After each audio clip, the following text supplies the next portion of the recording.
Selamat pagi semua yang ada di Indonesia, selamat malam yang di Amerika, selamat subuh yang ada di Eropa. Baik sobat-sobat yang diberkati Tuhan, warga Nabire yang berbahagia, dan semua kita yang sedang gabung dengan Radio Suara Menara Kasih yang ada di Nabire, kita bersyukur kepada Tuhan hari ini kita boleh beribadah lagi bersama-sama. Hebat, kru Suameka membuat perubahan banyak. Nah sekarang kami ada di Studio 5. Nah gak tahu kenapa dikasih nama Studio 5, tanya mereka sendiri. Ya, suasananya beda lagi. Baik saudara yang ada di rumah, bersama-sama kita mau belajar akan firman Tuhan ini. Tema kita menarik. Ya, apa itu tema kita? Tema kita ialah awakening dalam bahasa Inggrisnya. Awake itu artinya bangun atau bangkit. Nah, kenapa memberi tema ini? Karena begini keadaannya, saudara. Hari-hari ini dunia sedang mengalami tekanan-tekanan yang gak main-main. Saya ulangi, dunia sedang mengalami tekanan yang paling berat dalam sepanjang sejarah manusia di bumi. Dengarkan ini ya, dalam sepanjang sejarah manusia di bumi belum pernah manusia seluruh dunia, mungkin hanya bagian-bagian daerah-daerah tertentu, pulau-pulau yang jauh dari pulau yang lain yang tidak kena COVID-19 ini. Lagi sekali, makin hari makin menyedihkan. Tadi pagi sebelum kami berangkat untuk ibadah bersama ini, dengar berita dan sangat menakutkan. Ternyata kalau virus ini hilang atau berhenti, ternyata virus ini gak hilang dari bumi. Suatu saat bisa muncul lagi. Semuanya kaget, bukan menakutkan berita. Bahkan ada berita-berita yang mengatakan, oh ada yang lebih ganas lagi. Hari ini kita mau belajar apa yang harus kita lakukan dalam kondisi seperti ini. Oke, tema kita diambil dari Efesus pasal 5 ayat yang ke-14. Saya baca dulu ya. Itulah sebabnya dikatakan bangunlah, awake. Bangunlah, hai kamu yang tidur, dan bangkitlah. Ada banyak orang dari tempat tidur bangun, ya, tapi belum bangkit. Nah, gak ada gunanya kalau kita sudah bangun tapi kita nggak bangkit, berarti kita masih tinggal di tempat tidur itu. Maka itu perintah Tuhan, saya ulangi, Efesus. Itulah sebabnya dikatakan, bangunlah hai kamu yang tidur, dan bangkitlah dari antara orang mati, dan Kristus akan percaya atasmu. Maaf, saya harus ngomong ini, saudara.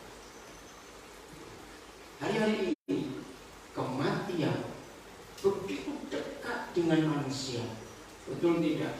Hari-hari ini manusia itu lebih dekat dengan kematian. Saya ulangi lagi, belum pernah manusia dalam sejarahnya mengalami begitu dekatnya dengan kematian kecuali ini ketika ada COVID-19. Nah itu perintah Tuhan di sini, bangkitlah dari antara orang mati. Ada banyak orang masih hidup secara fakta, nafas masih ada. Tapi COVID-19 ini membuat orang yang masih hidup atau sedang hidup pun seperti orang yang mati karena ketakutan, karena kemudian berkantara. Nah, Tuhan minta kita bangkit dari antara mereka. Ada apa? Harus bangkit dan menjadi terang. Ini luar biasa, saudara. Satu-satunya pribadi di dunia ini, saya ulangi, satu-satunya pribadi di dunia ini yang berkata, akulah terang dunia. Lain saya minta maaf, tapi kita harus tahu, selain Yesus Kristus Tuhan, ada enggak pribadi yang lain yang pernah berkata, akulah terang dunia? Maaf, ya setahu saya sampai hari ini belum ada yang lain. Tapi seandainya ada di antara saudara yang ikut live streaming ini dan tahu ada orang yang mengaku akulah terang dunia, oke, berarti saya harus pikir yang mana. Tapi sampai hari ini hanya Yesus Kristus Tuhan kita yang pernah berkata, akulah terang dunia. Dunia sedang dalam kegelapan yang mengerikan sekali. Oke, dan di sini gereja Tuhan, murid-murid Tuhan Yesus, anak-anak Bapa di surga diminta untuk bangun dan bangkit supaya terang Tuhan itu bercahaya. Oke, kita lihat Kejadian pasal yang pertama. Saudara, ternyata kegelapan itu sudah ada sebelum kita ada, sebelum manusia ada. Kok bisa? Lihat Kejadian pasal pertama. Ya, saya ulangi. Ternyata kegelapan itu sudah ada di dunia ini sebelum ada manusia. Kejadian 1 ayat yang kedua. Ya, saya baca dengan terjemahan yang tepat. Bumi berubah bentuk, berubah dan kosong. Nah, maaf, saya tidak ingin berdebat, tapi saya menemukan ternyata binatang-binatang purba termasuk dinosaurus dan sejenisnya, pokoknya binatang-binatang purba ada di ayat 1 dan 2 bagian pertama. Dan begini dikatakan, pada mulanya Tuhan menciptakan langit dan bumi. Ayat 1. Berarti langit dan bumi sudah ada atau belum?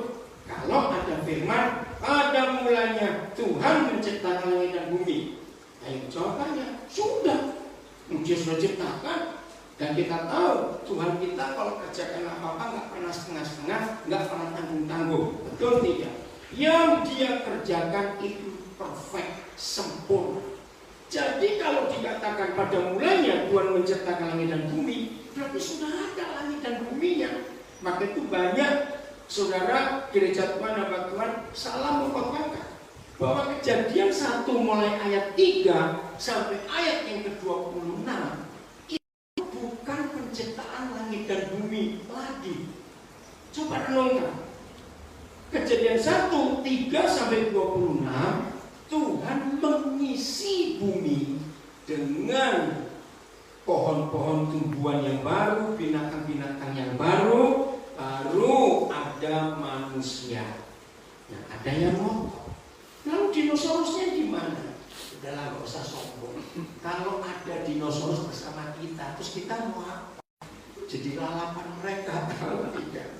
Maka itu Kejadian 1 ayat 3 sampai 26 Tuhan tidak menciptakan langit dan bumi lagi, sudah ada di ayat 1. Itu namanya zaman prasejarah. Sejarah binatang-binatang, tumbuh-tumbuhan. Loh, terus kemana mereka semua? Nah, ayat 2 kalimat pertama perhatikan, bumi berubah bentuk. Bukan belum berbentuk. Kenapa? Kita percaya Tuhan itu kalau buat apa-apa nggak setengah-setengah, tanggung-tanggung. Betul tidak? Nah, kalau saudara percaya Tuhan kita kalau buat apa-apa nggak setengah-setengah, nggak tanggung-tanggung, berarti buminya sudah ada, langitnya sudah ada. Cuma berubah bentuk. Nah, kenapa berubah? Ini masalahnya. Dan kosong. Maaf ya saudara, segala sesuatu yang dari sudah kosong, nggak perlu diberitahu kosong lagi. Memang sudah kosong dari awal. Tapi kalau Tuhan berfirman bumi berubah bentuk dan kosong, itu artinya tadi ada isinya. Tadi sudah berbentuk, tiba-tiba berubah bentuk, lalu kosong. Betul tidak? Nah, kemana isinya? Nah, saya pakai ilmu pengetahuan. Para ahli menemukan ternyata dulu ada benturan meteor yang begitu kuat. Itu namanya teori Big Bang.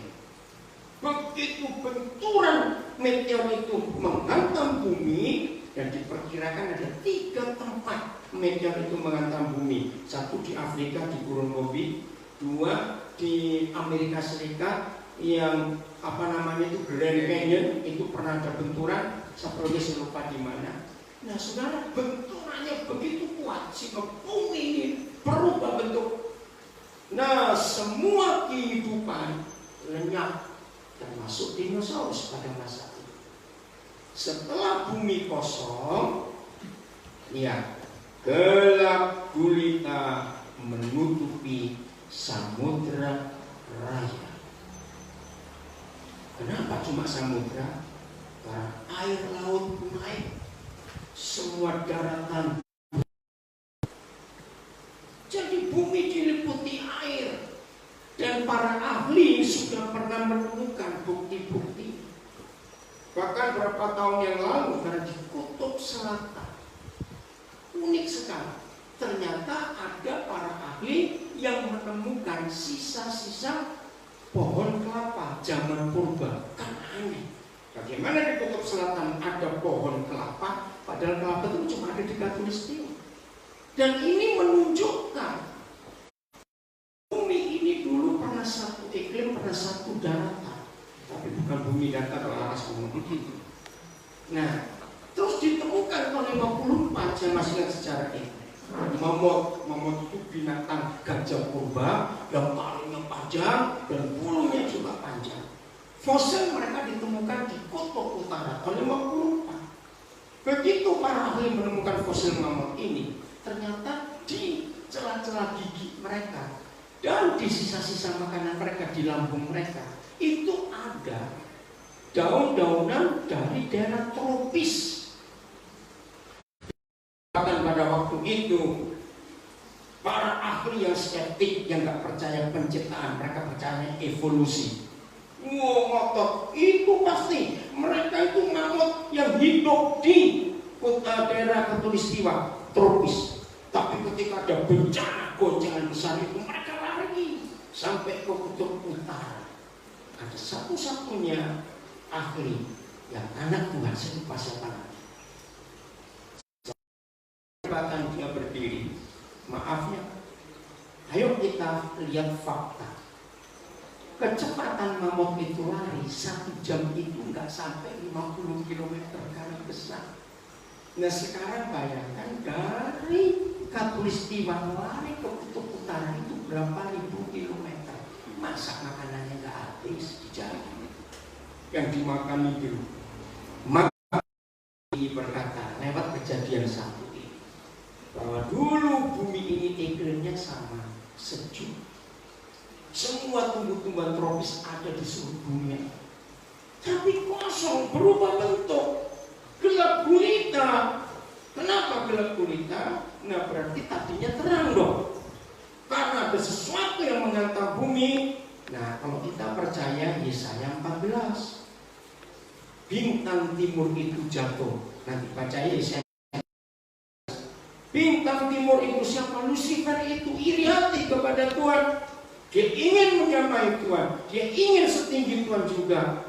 Lalu Tuhan lempar dia ke bumi. Nah ini bahasa Alkitab. Karena setan, karena Lucifer jadi iblis yang merusak, begitu dilempar ke bumi, kenapa kok nggak ke Mars? Nah ini pertanyaannya. Kan ada planet lain yang ngapain itu ke sana, sana kosong, yang ada isinya kan cuma bumi saja. Begitu iblis dilempar ke bumi oleh Tuhan, Yesaya 14. Disitulah bumi berubah bentuk, bumi kosong karena benturan itu lalu gelap gulita.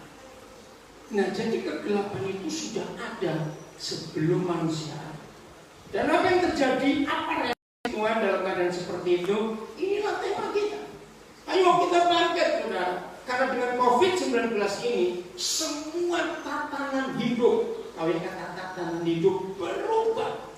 Dengan COVID-19 ini semua bentuk kehidupan, pemerintah, semuanya, pendidikan, ekonomi, bisnis, semua kesehatan berubah. Siapa bisa merubah kalau bukan sejarah yang membuat bumi tercemar dengan COVID-19 ini, saudara? Maka itu kita harus tahu. Ketika bumi berubah bentuk, ketika bumi kosong, karena yang hidup semuanya. Ketika kegelapan, gelap gulita menutupi samudera raya. Bapa di surga, terima kasih. Tanggung jawabmu atas kehidupan di bumi tetap engkau kerjakan sampai hari ini. Apa yang terjadi? Lihat kalimat berikut, masih ayat 2 Kejadian 1. Roh Tuhan melayang-layang di atas permukaan air. Lagi sekali, semua pulau di bumi berubah. Hanya laut, air. Maaf, bukan laut, air. Oke? Saudara, tapi roh Tuhan melayang-layang di atas permukaan air. Ada banyak teori yang mengatakan, dan saya setuju, apa itu melayang-layang? Menginspeksi. Apa itu artinya melayang-layang? Tuhan yang punya langit dan bumi dan dirusak oleh Lucifer, dia nggak terima. Maka Tuhan mengadakan pemeriksaan apa yang ini. Ketika bumi sudah berubah bentuk gara-gara setan itu, ketika bumi ini kosong, aku harus apa? Maka roh Tuhan sebagai agen utama pemulihan itu melayang-layang di atas bumi yang kosong dan sudah berubah bentuk. Lihat ayat 3. Jadi dari ayat 3 dan seterusnya tidak ada penciptaan ulang, tidak. Langit dan bumi masih ada seperti yang pertama Tuhan ciptakan. Cuma berubah bentuk kosong. Saudara bersyukur kepada Tuhan. Awas ya, yang makan duitan dengan itu baik-baik. Yang Tuhan ciptakan pertama, setelah bumi berubah bentuk itu bukan duit, tahu, awas lah, duit terus bertobat. Apa yang Tuhan ciptakan pertama kali setelah bumi kacau, bumi kosong, bumi berubah bentuk? Lihat Alkitab saudara, berfirmanlah Tuhan, jadilah terang. Wah, ini luar biasa. Anak kecil aja, maaf ya, kalau ada gereja-gereja yang punya doktrin yang salah, Tuhan itu perlu dibantu. Maaf, mungkin ngomongnya nggak begitu. Tuhan perlu dibantu.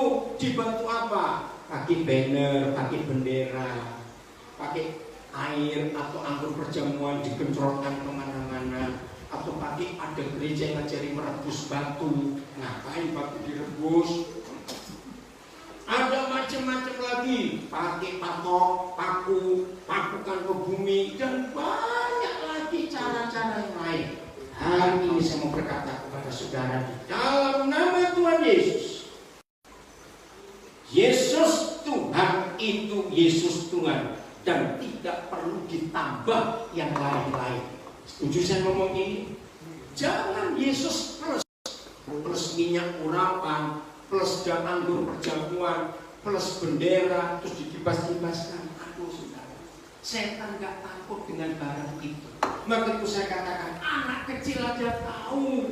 Kalau ada gelap, jangan pakai sapu, pakai bulu-bulu untuk pengunci, atau pakai air siram dilap, tidak perlu. Kalau ada gelap, anak kecil aja ngerti. Cari terang, korek yang cuma satu cat itu saja. Begitu gelap, nyala cuma satu, walaupun cuma berapa saat nyalanya karena kan korek. Percaya yang gelap itu pergi. Maka itu ketika COVID-19 ini melanda bumi, ini ada kegelapan yang luar biasa. Saya harus ini memilih tema ini dengan mungkin ya kalau saya pakai bahasa manusia, tapi saya percaya kalau pakai bahasa Firman. Begitu gereja bangkit, begitu gereja bangun dari tidurnya dan menyatakan terang seperti Efesus 5:14 tadi, yang gelap itu pergi semua. Mungkin kalau sebagai bahasa manusia, tapi fakta gereja sedang tidur, belum bangun, belum bangkit. Maka itu di hari ini Tuhan ingin gereja bangun lalu bangkit. Suruh apa? Nyatakan terang. Maka itu ayat 3 ini luar biasa, saudara. Berfirmanlah Tuhan. Bukan jadilah duit, awas kamu menjadi duit. jadilah terang.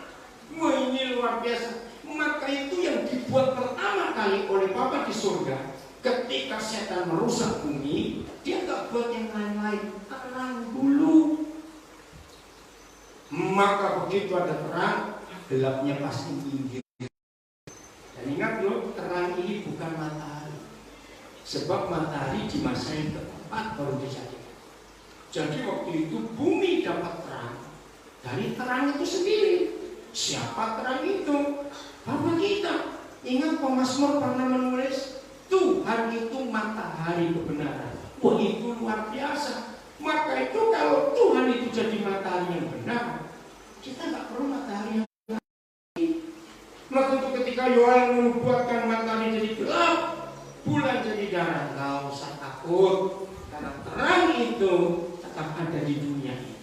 Maka itu penciptaan pertama bukan langit bumi, bukan ini, terang duluan. Lalu maaf, ayat 4. Bisa baca ayat 3 ya. Berfirmanlah Tuhan, jadilah terang. Lalu terang itu jadi. Ayat 4. Tuhan melihat bahwa terang itu baik.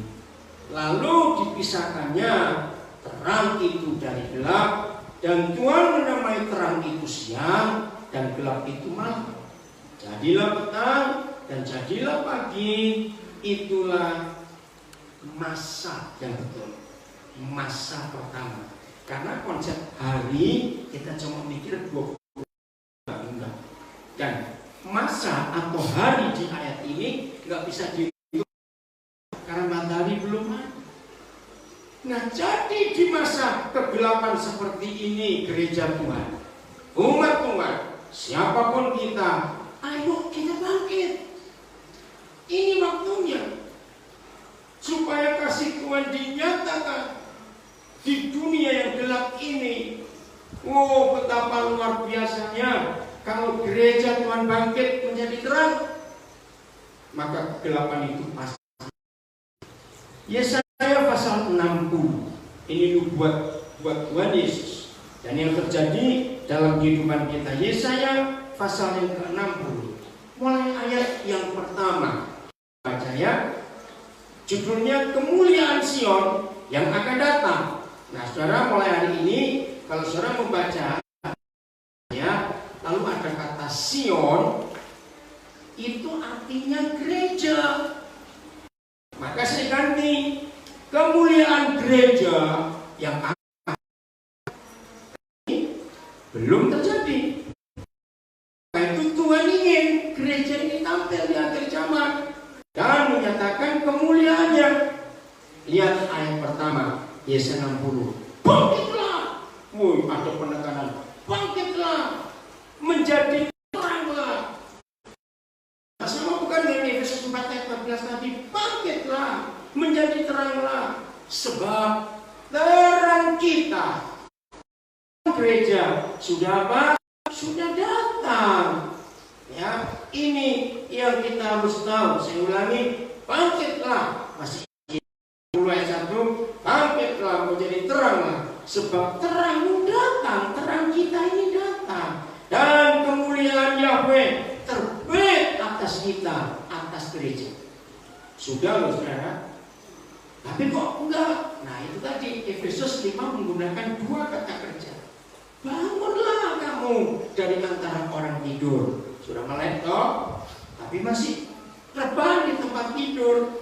Nah, Tuhan minta bangkit, berdiri, tinggalkan kamarmu, keluar dan jadilah terang. Jadi betul Yesaya 60 ayat 1 ini, bangkitlah, menjadi teranglah, sebab terangmu datang, ya, dan kemuliaan Tuhan terbit atasmu. Jadi nggak cuma bangun, tapi bangkit. Karena terangnya sudah datang ke atas kita. Dan Tuhan ingin setelah kita dapat terang dari dia, kegelapan ini pergi ketika kita keluar dari zona nyaman kita. Hari-hari ini saudara, 3 hari ini berturut-turut saya mendengar berita yang sangat jelek. Ternyata selama kita diam di rumah, bukan cuma karena pemerintah minta diam di rumah, tidak, ini karena virus ini jahat sekali, kita nggak tahu masuknya dari mana. Maaf ya saya ngomong ya, jangan tersinggung. Kalau saudara baca berita-berita, ternyata orang yang paling bandel dan keras kepala untuk taat pada peraturan pemerintah adalah orang beragama. Maaf saya ngomong, aneh sekali. Kalau orang beragama kan tahu Tuhan, kalau orang tahu Tuhan harusnya tunduk pada pemerintah.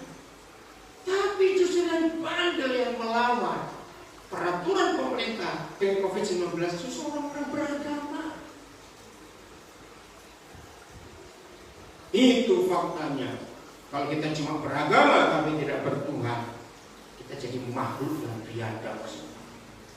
Jangan kuasanya orang beragama, tapi biar kita bertuhan juga. Beda.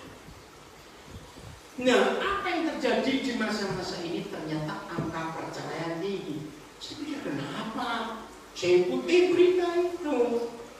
Ternyata semua pernikahan di dunia ini, baik pernikahan baru maupun pernikahan sudah lama, belum pernah suami istri barengan di rumah selama adanya COVID-19. Betul tidak, saudara? Ini waktu yang paling lama untuk suami istri diam di rumah. Nah, ketahuan aslinya. Karena tiap hari kumpul. Ternyata setan bekerja. Apalagi rumahnya kecil. Kesitu ketemu, kesitu ketemu. Awas. Jangan izinkan kegelapan menguasai rumah tangga kita. Katakan, setan sedang merusak pernikahan. Begitu mengerikan. Kasihan anak-anak yang sudah menderita, anak-anak sudah bosan di rumah. Terus dua orang papa mamanya, mukanya lebih jelek dari kodok. Maaf, karena penuh kemarahan, penuh jengkel, iri hati, menuntut, pertengkaran. Karena lebih banyak di rumah daripada sebelumnya. Nah, gereja Tuhan seperti harus bertobat. Katakan, stop, saudara. Ayo suami istri hidup saling mengampuni, saling menerima. Justru ambil positifnya ketika kita suami istri jauh lebih waktu untuk tinggal di rumah. Ayo kita mengenali pasangan kita lebih bagus lagi. Mumpung COVID ini masih ada. Sebab kalau mereka sudah pergi, kita kembali sibuk lagi. Betul tidak? Ayo kenali suami istri pasangan kita lebih detail lagi. Ya, kalau kita bisa mengenali pasangan kita, aduh hidup ini luar biasa. Terangnya ayat 2 Yesaya 60. Nah ini ngeri. Sebab sesungguhnya, ya, yang ngomong Tuhan. Jadi dia meyakini sebab sesungguhnya kegelapan menutupi bumi. Ngeri sekali. Bukan cuma kegelapan dan kekelaman menutupi bangsa-bangsa. Apa bedanya kegelapan dan kekelaman? Kalau kegelapan itu karena nggak ada cahaya, nggak ada terang. Tapi kalau kekelaman, walaupun ada terang, tapi suasana mencekam, menakutkan. Nah itu kelam. Saya mengikuti berita-berita viral. Saya belum lama dapat video dari Denpasar, Legian, Pantai Kuda, dan tempat-tempat yang biasanya ramai. Saudara, kosong, nggak kelihatan satu orang pun. Hanya berapa ekor anjing yang viral itu di sini. Nah itu mencekam suasananya. Kemana orang-orangnya? Yang tadinya orang ada di situ. Jakarta juga. Saudara, itulah kegelapan. Beda ya, kegelapan dan kegelapan. Saya ulangi. Kegelapan menutupi bumi dan kegelapan menutupi bangsa-bangsa. Puji Tuhan. Lihat kata berikut. Tetapi, apa itu arti kata tetapi? Tetapi itu lawan katanya dari kegelapan dan kekelaman. Ada siapa yang dinantikan? Tetapi, nah ini harusnya gereja tampil.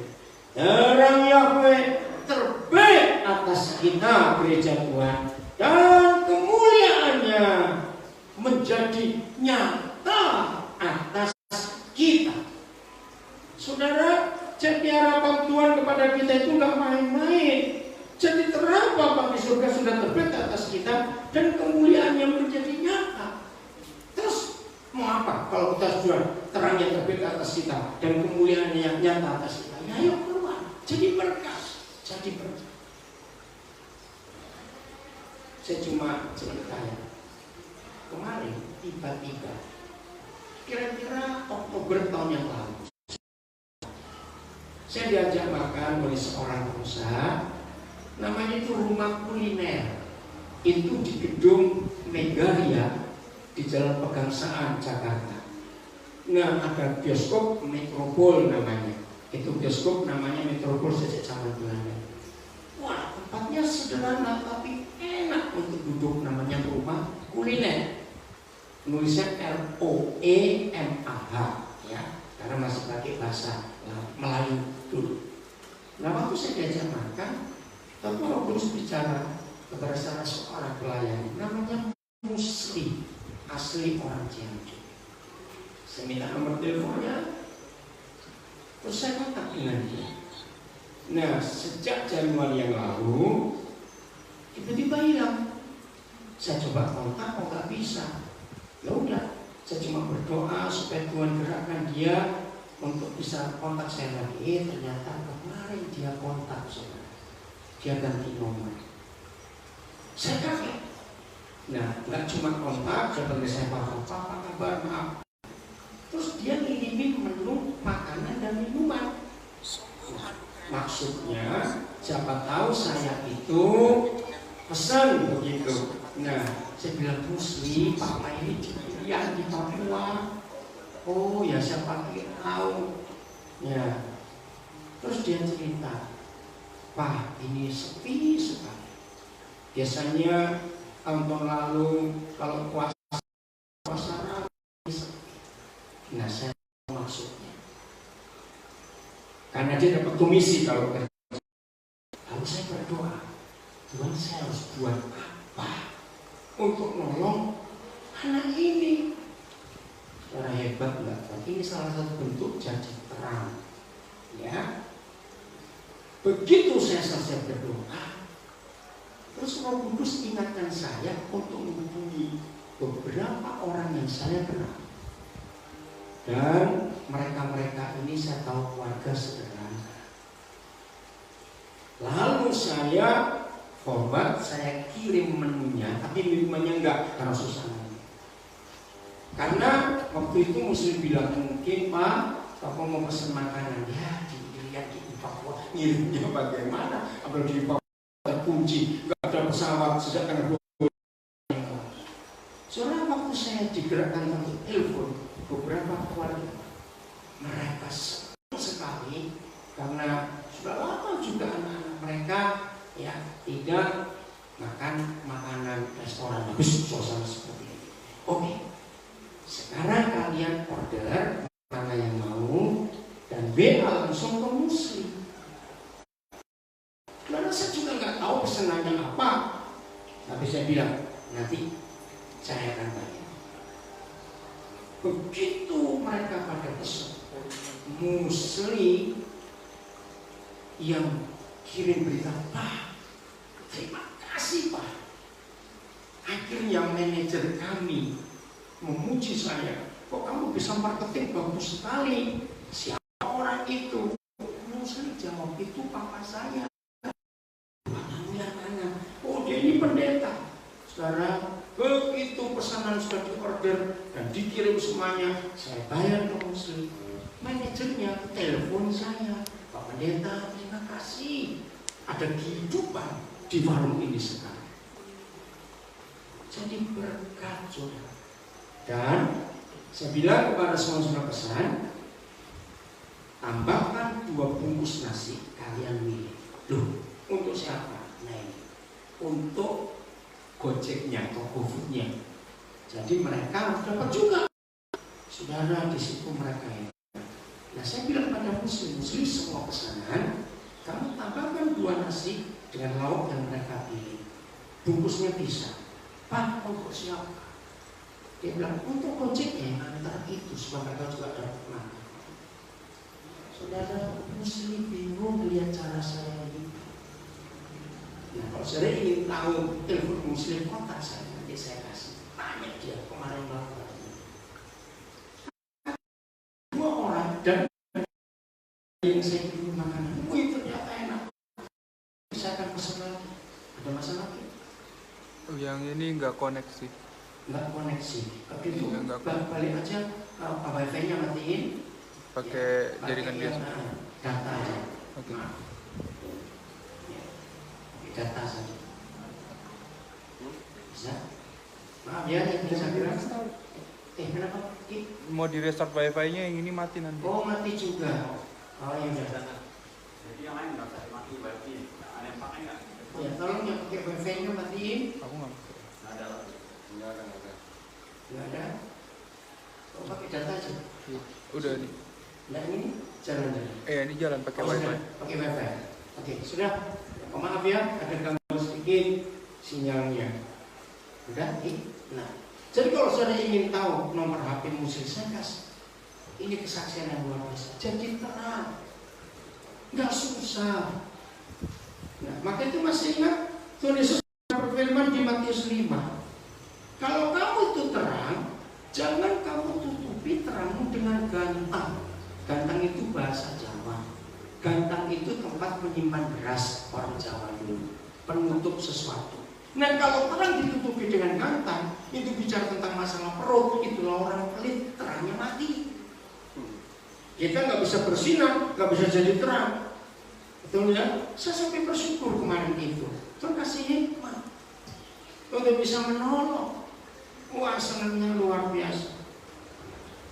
Untung yang di Nabiri nggak bisa minta saya, kalau saya dari Jakarta. Maaf. Ya dari Jakarta cari tuh rumah kuliner, ya makanannya enak, ya nggak terlalu mahal ya. Oke, saya lanjutkan. Jadi kita harus bangkit, amin. Ayat 3. Kalau gereja Tuhan menjadi cahaya menyatakan kemuliaan Tuhan, lihat Yesaya 60 ayat 3, saudara. Bangsa-bangsa berduyun-duyun datang kepada terangmu. Oh ya, saya potong dikit. Yang kenal saya di Jakarta, saya bilang, kenapa saya buka di pesan ini? Pesan sendiri, enak aja. Saya cuma tahu, bukan suruh saya kontak. Oke? Bangsa berduyun-duyun datang kepada terangmu. Dan raja-raja, jadi pembesar-pembesar, orang-orang yang hebat, datang kepada cahaya yang terbit bagimu. Jadi di tengah kegelapan dunia COVID-19 ini, saudara, tidak ada yang lain diperintahkan oleh pencipta alam semesta kecuali saudara dan saya untuk bangkit menjadi terang. Dan terang kita sudah datang, kemuliaan Yahweh terbit atas kita. Amin. Maka itu kalau kita nggak bangkit menjadi terang, kepada siapa lagi dunia mengharapkan terang? Nggak ada lagi. Hanya kita ini. Ayat 4. Angkatlah mukamu dan lihatlah ke sekeliling. Mereka semua datang berhimpun kepada kita, gereja Tuhan yang sudah terbit terang. Anak-anakmu laki-laki datang dari jauh, dan anak-anakmu perempuan digendong. Banyak orang akan datang. Ayat 5. Pada waktu itu, pada waktu kapan? Pada waktu terang Tuhan terbit atas gereja, cahaya kemuliaannya terbit atas gereja, dan gereja tampil ke dunia ini. Pada waktu itu kita akan heran melihat dan berseri-seri. Kita akan tercengang dan akan berbesar hati. Kenapa? Sebab kelimpahan dari seberang laut akan beralih kepadamu, dan kekayaan bangsa-bangsa akan datang kepadamu. Seterusnya, saudara dibaca apalagi di ayat 7, ada jawab, ada janji keselamatan dari banyak bangsa ini. Ini loh yang akan segera, yang sudah terbit. Sekarang tergantung kita bagaimana caranya terang itu percaya. Nah, sekarang kita kembali ke Efesus 5. Ternyata ada penghalang terang itu. Saya akan baca dengan cepat Efesus 5 ayat 1. Ya, judulnya menarik. Hidup sebagai anak-anak terang. Lawan katanya hidup sebagai anak-anak kegelapan. Jangan sampai. Ya, ayat sebab itu. Nah, perhatikan. Sebab itu. Berarti ini alasan kuat supaya kita jadi terang. Kenapa kita nggak jadi terang? Sebab itu. Jadilah penurut-penurut Tuhan. Jadi penurut. Saudara, orang-orang yang bandel, maaf, nggak akan punya kekuatan yang lain. Jadilah penurut-penurut Tuhan. Seperti anak-anak yang kekasih. Haleluya. Kalau kita jadi penurut Tuhan, kita jadi anak yang kekasih. Ayat 2. Hidup di dalam kasih. Jadi terang kasih. Jadi bersyukur kepada Tuhan. Saya doa untuk bisa kontak saya, karena saya nggak ke Jakarta lagi, saya nggak juga ke sana. Kok bisa kemarin dia kontak, dia masih simpan nomor saya, dan akhirnya kami bisa kontak lagi. Dia bilang, aduh, dia nggak manggil saya apa-apa. Kalau saudara sempat baca nanti WA dia ke saya kemarin, aduh luar biasa. Dia dapat sesuatu, sampai manajernya memuji dia sebagai marketing yang hebat. Nah, lihat ini. Dan hiduplah di dalam kasih. Ya, sebagaimana Kristus Yesus juga telah mengasihi kita. Jadi dalam kasih kita harus hidup dalam terang, bukan dalam kegelapan, bukan dalam kepelitan, bukan dalam keegoisan, tapi dalam kasih. Ya, seperti ini ya. Ini kau, sama. Ayat 3. Ya, saya ulangi ayat 2. Dan hiduplah di dalam kasih, sebagaimana Kristus Yesus juga telah mengasihi kamu, mengasihi kita, dan telah menyerahkan dirinya untuk kita sebagai persembahan dan korban yang harum bagi Tuhan. Ini praktek terang, menyatakan kasih. Ayat 3. Nah, ini masalah. Tetapi percabulan dan rupa-rupa kecemaran atau keserangan disebut saja pun jangan di antara kita, sebagaimana sepatutnya bagi orang-orang kudus. Ayat 4. Demikian juga perkataan yang kotor, yang kosong, atau yang sembrono, karena hal-hal ini tidak pantas. Tetapi sebaliknya ucapkanlah syukur, karena ingatlah ini baik-baik.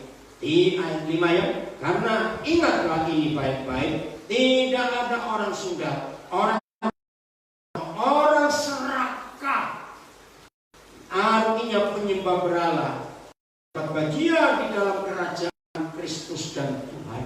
Ayat 6. Janganlah kamu disesatkan dengan disesatkan orang dengan kata-kata yang hampa, karena hal-hal yang demikian mendatangkan murka Tuhan atas orang-orang durhaka. Maaf saudara, inilah sosial media. Betul? Sudahlah, lebih baik dengan berita yang resmi. Jangan di sosial media. Sosial media menerangkan, ada virus lebih jauh lagi. Ada ini lagi. Wah, virus ini akan berakhir belum tentu 2 tahun. Wah, macam-macam lagi. Nah, kalau saudara mendengar berita-berita seperti itu, saudara makin stres. Kalau saudara stres, jadi paranoid atau parno. Kalau sudah stres, sudah paranoid, apa-apa ketakutan. Nah, karena itu ada orang paranoid di Malang. Saya bilang gini aja, ya balik kamu keluar rumah bungkus plastik tubuhnya supaya aman. Habis takut terus. Atau jalan-jalan pakai APD itu kan lucu. Nah, nggak usah. Nah, berita-berita hoax, gitu ya, berita-berita yang nggak jelas. Ini ayat 6 ditulis, ulangi lagi, janganlah kamu disesatkan orang kata yang apa, karena hal-hal yang demikian mendatangkan murka Tuhan atas orang-orang durhaka. Kita nggak tahu dapat betul tidak, nggak penting. Yang penting hidup takut akan Tuhan, kita pasti terlindung. Jauhi semua kejahatan itu. Ayat 7. Sebab itu janganlah kamu berkawan dengan mereka. Wih, malah ditegaskan, jangan berkawan. Maka itu suka nyebar berita nggak benar, berita-berita menakutkan. Saya sering berkata kepada orang yang paranoid, yang ketakutan dengan COVID-19. Dengar ya, semua yang datang dari Bapa di surga itu gak ada yang menakutkan. Karena semua yang datang dari Bapa di surga gak ada yang menakutkan. Justru berdamai sejahtera, bersukacita. Tapi yang datang dari kata-kata kosong, kata-kata hampa, itu yang menakutkan. Tinggal pilih aja, mau dengar siapa. Tapi ya maaf ya, gobloknya manusia. Kok berita hoax lebih dipercaya daripada yang benar? Itulah pekerjaan setan. Tuhan Yesus yang pernah berkata, tidak ada manusia lain di dunia yang pernah berkata begini. Kalau ya katakan ya, kalau tidak katakan tidak. Masih ingat? Selebihnya itu berasal dari si jahat. Jadi hoax itu dari setan. Kata-kata hampa, ya, ayat 8. Memang dahulu ayat 7, ayatnya pendek tapi penting. Sebab itu janganlah kamu berkawan dengan mereka. Sudah tinggalin aja. Ya suka ngomong macam-macam itu, nggak usah berkawan aja. Enggak, karena itu mengganggu, meracuni hati kita, meracuni pikiran kita. Ayat 8. Memang dahulu kita adalah kegelapan. Sebelum kita berjumpa terang dunia, otomatis kita di dalam kegelapan. Ya sesungguhnya memang kita begitu kita jumpa, maka kita tidak dalam gelap lagi. Maka ayat 8 berkata, memang dahulu kita adalah kegelapan, tetapi sekarang kita adalah terang di dalam Yahweh Tuhan kita. Tidak bukan sebab itu. Nah ini, setelah kita dulu dalam kegelapan dan ditebus oleh Tuhan Yesus, kita tinggal di dalam terang. Sebab itu hiduplah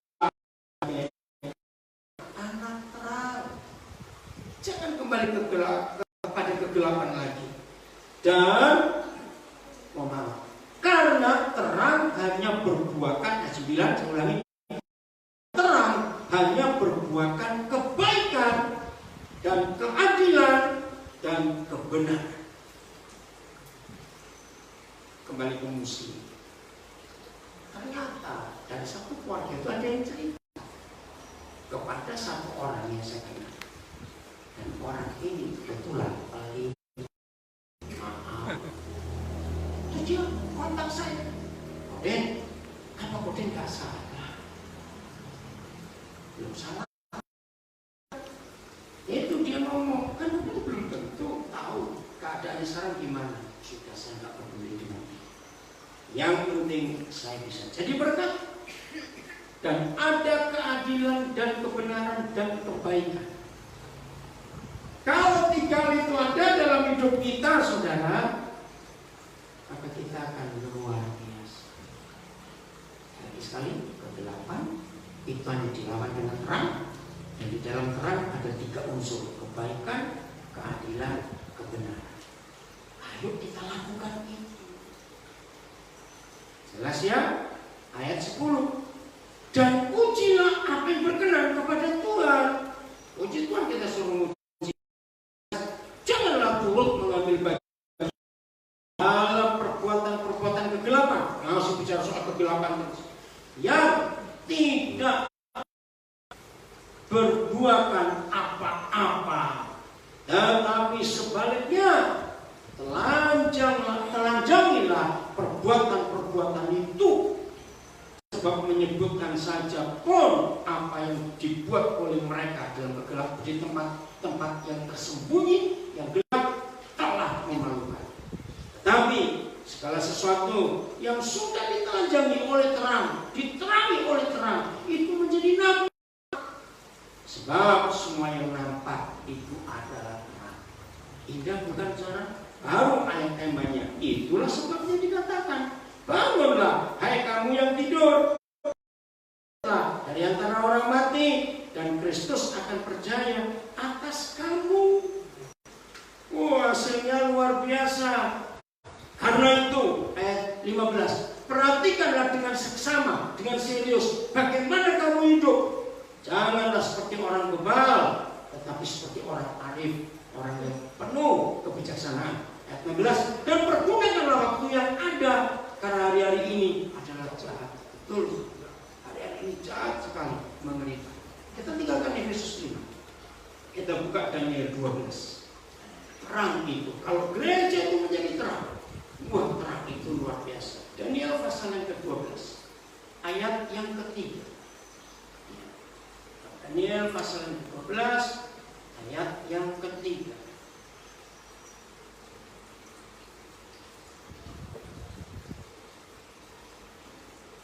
Daniel 12, ayat yang ketiga. Jadi dunia mengharapkan gereja yang model, saudara. Nah, dan orang-orang bijaksana. Ya tadi di Efesus 5, kalau kita bangkit, kita bangun, kita bangkit dari terang, maka kita hidup seperti orang arif, orang bijaksana, orang yang punya pengertian yang baik, orang yang hidupnya betul-betul penuh keadilan, kebenaran, dan kasih. Ya, kita nyatakan itu kepada dunia. Apa yang terjadi kalau kita seperti itu? Orang-orang bijaksana akan bercahaya seperti cahaya cakrawala. Dan terima kasih Bapak. Kiranya semua kami yang mendengar firman hari ini di tengah-tengah kegelapan dunia COVID-19 ini, terima kasih. Harapan dunianya kepada gereja Tuhan yang mau bangkit, mau bangun dan bangkit, dan terang terbit atas kami, dan kami bawa terang itu kepada dunia. Ini yang terjadi. Terima kasih Tuhan. Saya ulangi yang 3, saudara, Daniel 12. Dan orang-orang bijaksana akan percaya seperti cahaya cakrawala, dan yang telah, bukan akan, yang telah menuntun banyak orang, enggak 1, 2, banyak orang kepada kebenaran seperti bintang-bintang tetap untuk selamat. Bisa berkata amin untuk hal itu sekarang. Zaman dulu sebelum ada alat-alat navigasi seperti sekarang ini, nenek moyang manusia yang bisa mengarungi lautan, ya, orang Biak itu pernah zaman dulu sampai ke Jawa, sampai ke Sumatera. Orang Biak dengan perahu-perahu kecil. Lihat orang Buton sampai sekarang dengan perahu kecil mereka mengunjungi banyak pulau di Indonesia. Dulu orang Bugis sudah sampai ke Afrika Selatan. Maka itu sampai akhir di kota Cape Town, Johannesburg juga ada kampung Bugis. Karena ratusan tahun yang lalu nenek moyang orang Bugis sudah sampai ke sana.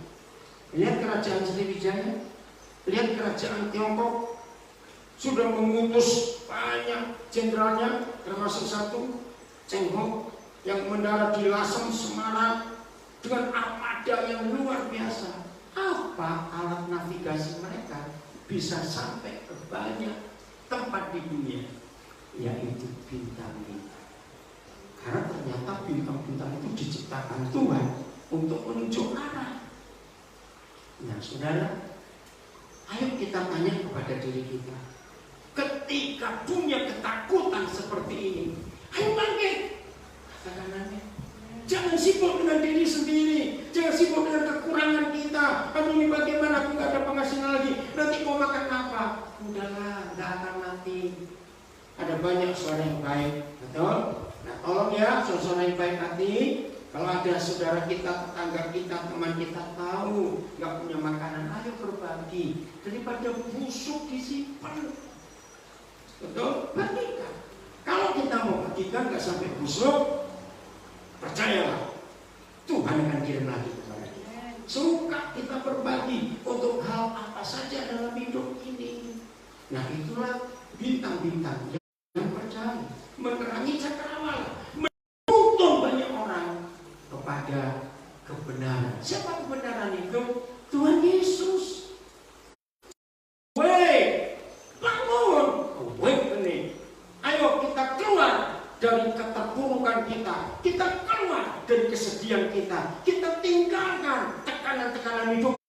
sekarang melanda dunia. Bangkit. Karena tidak ada harapan lain bagi dunia kecuali gereja Tuhan Yesus yang bangkit. Makin ini larinya, inilah waktunya saudara, supaya kebenaran nyata di muka bumi. Oh, kita bersyukur kepada Tuhan untuk waktu yang Tuhan berikan buat kita semuanya. Jangan lupa hari Kamis yang akan datang Tuhan bersurga. Kita akan ibadah lagi bersama-sama untuk memperingati dia naik. Buat apa dia naik? Hasilnya luar biasa. Sebelum kita akhiri, ayo kita memuji Tuhan. Yang bawa kidung jemaat nomor 25. Ya, jemaat boleh bantu.